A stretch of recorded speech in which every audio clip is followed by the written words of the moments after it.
Hi Richard, thank you so much for being here today. Very welcome to Swiss Cottage School. I would like you to please illustrate about central coherence in people with autism. Yeah, central coherence is quite a large part of the autistic life, the way it affects it. The way I'd explain it, it's like having an orchestra without a conductor. All the component parts of our thinking and everything are fine. However, there's nobody like the musicians in the orchestra, but no one is pulling it together. So it's like musicians who are not starting and finishing the tune at the same time, or maybe actually playing different tunes. But the quality is fine, but it's just not coming together as a whole. And frequently we have difficulties with that. So we get plenty of ideas and lots of fast thinking, but not a whole. And it also links to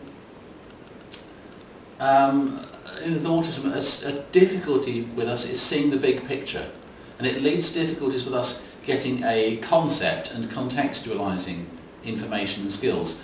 So the upshot is we frequently, central coherence too, frequently linked as well with a poor short-term memory as well. Okay. In fact, I was working recently with some people who worked with adults with dementia, and I said, actually, I don't need to teach you very much at all, because dementia causes the same kind of difficulties. And actually, it's the same coping strategy as well, because as one is autistic, one uses long-term memory and pre-rehearsed routines for short-term memory. That's why we often freeze if there's a sudden change put on us, because we're then raiding the memory banks. How do I understand the new situation? What do I do? We're not often reading it we sense it in real time, but we're not interpreting it in real time. So it's huge, and to get around it, we need time to think, make up our minds. Also to have pre-rehearsed understandings as well. They work very well, because in real life one needs to have some scripts ready. But essentially we're working out of long-term memory to get around it. So as a practitioner, how can I support a child that is lacking of this? Lacking central coherence, yeah. They may have to have a lot explained to them, because they'll get all the facts. It's rather like a jigsaw puzzle. 1,000 pieces, but they're not all together in a picture, so they often need to have it explained so they get the picture. Also tell them that understandings that they have now, did they know that they can transfer it to other areas of their life?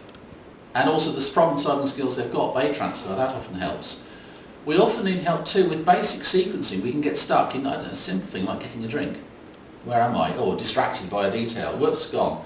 So we often need help to get through very basic sequences. It may look like we're lazy, it may look like we're inattentive, but often we can't hold it together. The other thing that helps us hold it together is the sensory needs. We need an environment that is sensorily calm, low arousal. So we're not having to deal with all the stimuli we can't filter out, because central coherence allows people to habituate to senses and filter. We can't do that, so it's all coming in, all the channels too much. So it needs to quieten things down sensorily. Simplify communication, stick to your key words. Also, positive communication. Negative, like I didn't do it, sounds to an autistic person like do it. And I've also seen this in schools. I have seen the teacher say to an autistic child in the corridor, don't run. They speed up. They've just been told to run. Does it link with echolalia, because it's the latest word that I heard? Yeah, or echolalia, now that's basically repeating sounds. Although I'm speaking very complexly, I have a complex form of echolalia. Maybe some pupils might have a simpler form. With mine it's very complex. Mine is complex because I learned my words all off Radio 4, which isn't a normal way for a child to work. I didn't babble, and I started speaking like a Radio 4 presenter at about age 3, which is just not normal speech development. And what I learned was words, chunks of words, had meanings. So what I do is I echolalically learn word sets I call them, and then I pull them out to communicate meanings, but I'm not thinking of words in real time. I'm simply voicing a pre-recorded soundtrack that I'm picking up.